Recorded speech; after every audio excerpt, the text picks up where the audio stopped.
Hello friends, ಎಲ್ರಿಗೂ ನಮಸ್ಕಾರ. Vlog day 3ಗೆ ನಿಮ್ಮೆಲ್ರಿಗೂ ಸ್ವಾಗತ. ಇವತ್ತು ದಿನ ನಮ್ಮ ಅಮ್ಮನಿಂದ ಶುರುವಾಗುತ್ತೆ. ಅವರು ಓಂ ಶಕ್ತಿ ಮಾಲೆ ಎಲ್ಲ ತೆಗೆದು ಬಂದಿದ್ದರು ಮನೆಗೆ. ಪಾಪು ಅಂತೂ ಫುಲ್ ಖುಷಿಯಾಗಿದ್ಲು ಅವ್ರನ್ನ ನೋಡಿ. ನಾನು ಕರೆದ್ರೂ ಕೂಡ ನನ್ನ ಹತ್ರ ಬರ್ತಾ ಇರಲಿಲ್ಲ. ನಮ್ಮ ಅಮ್ಮ ಒಬ್ರು ಇದ್ದರೆ ಸಾಕು ಫ್ರೆಂಡ್ಸ್. ನಾನಿದ್ರೂ ಬೇಡ ಅವಳಿಗೆ, ನಮ್ಮ ಅಮ್ಮ ಇರಬೇಕಷ್ಟೇ ಅವಳಿಗೆ. ಅವ್ರ ಜೊತೆ ಆಟ ಆಡ್ಕೊಂಡು ನಮ್ಮಮ್ಮ ಚೆನ್ನಾಗಿರ್ತಾರಲ್ಲ, ಅದಕ್ಕೆ ಅವಳು ಎಲ್ಲಿ ಮಲ್ಕೊಂಡು ಒಂದು ರೌಂಡು. ಅದಕ್ಕೆ ಅವಳಿಗೂ ಸ್ನಾನ ಮಾಡಿಸಿ ರೆಡಿ ಮಾಡೋಣ ಅಂತ ಅಂದ್ಬಿಟ್ಟು ಕರಿತಾ ಇದ್ದೆ. ಸ್ನಾನ ಮಾಡಿಸಿದ್ದಾಯಿತು. ಅಳ್ತಾ ಇದ್ಲು ಫ್ರೆಂಡ್ಸ್, ಆದರೂ ಅಳೋದೆಲ್ಲ ನಿಲ್ಲಿಸಲ್ಲ ಅವಳು. ಆಟ ಇದು ಕೊಟ್ಬಿಟ್ಟು ನಾನು ಸ್ನಾನ ಮಾಡೋಕ್ಕೆ ಹೋಗೋಣ ಅಂತ ಅಂದ್ಬಿಟ್ಟು ಅವಳಿಗೂ ಆಟ ಕೊಟ್ಬಿಟ್ಟು ನಾನು ಸ್ನಾನ ಮಾಡ್ಕೊಂಡು ಬಂದೆ.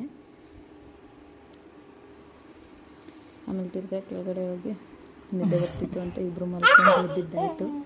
ಎದ್ದ ಮೇಲೆ ಅವಳಿಗೆ ಮಿರರ್ ತೋರಿಸಿದ್ರು ಫ್ರೆಂಡ್ಸ್. ಅವಳೇ ನೋಡ್ಕೊಂಡು ಏನೇನು ಆಡ್ತಾಳೆ ನೋಡಿ.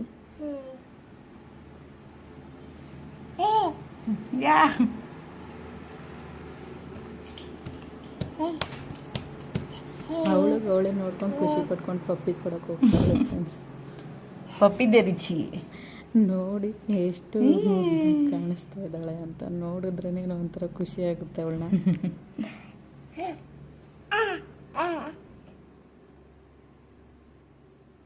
ಆಮೇಲೆಲ್ಲ ಆದಮೇಲೆ ಒಂದು ಕಾಫಿ ಮಾಡ್ಕೊಂಡು ಕುಡಿದೆ. ಅಮ್ಮ ನೈವೇದ್ಯಕ್ಕೆಲ್ಲ ರೆಡಿ ಮಾಡ್ಕೊತಾಯಿದ್ರು, ಪೂಜೆ ಗೀಜೆಗೆಲ್ಲ. ಆಮೇಲೆಲ್ಲ ಪೂಜೆ ಗೀಜೆ ಎಲ್ಲ ಮುಗಿಸಿ ಪ್ರಸಾದ ಎಲ್ಲ ನೈವೇದ್ಯಕ್ಕಿಟ್ಟು ಪೂಜೆ ಮಾಡಿ ಮುಗಿಸಿದ್ದಾಯಿತು. ಫ್ರೆಂಡ್ಸ್, ನನ್ನ ಮಗಳಿಗೆ ಮಾಮನ ಫೋಟೋ ಎಲ್ಲಿ ಅಂತ ಹೇಳಿದ್ರೆ ಅಲ್ಲಿದೆ ಅಂತ ಬಂದು ತೋರಿಸ್ತಾಳೆ ಫ್ರೆಂಡ್ಸ್.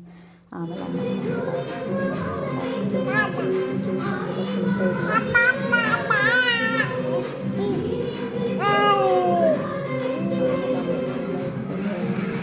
ಇಬ್ಬರು ಸೇರ್ಕೊಂಡು ಕುಣಿತಾಯಿದ್ರು.